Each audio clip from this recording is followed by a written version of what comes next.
नमस्कार प्रणाम, आप सबके स्वागत बाटे दुबे वाली भौजी यूट्यूब चैनल पे। तो आज एक लाइन के गीत सुनाओ तनी। अच्छा लगे तो लाइक कर देव और सब्सक्राइब नहीं करें तो सब्सक्राइब कर देव चैनल के।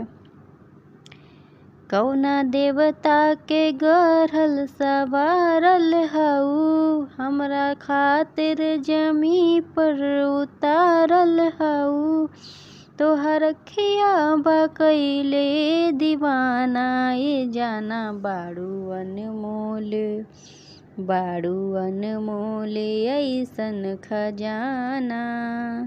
तोहर जोड़ा न दोसर जनाना, ए जाना बाड़ू अनमोल, बाड़ू अनमोल ऐसन खजाना। तोहर जोड़ा न दोसर जनाना, ए जाना। बस एक एक लाइन के गीत सुनत रही लगिन और लाइक करत रही लगिन। अब मुलाकात हुई नेक्स्ट वीडियो में, तब तक के लिए अपन ख्याल रखें, ध्यान रखें। मुलाकात हुई नेक्स्ट वीडियो में।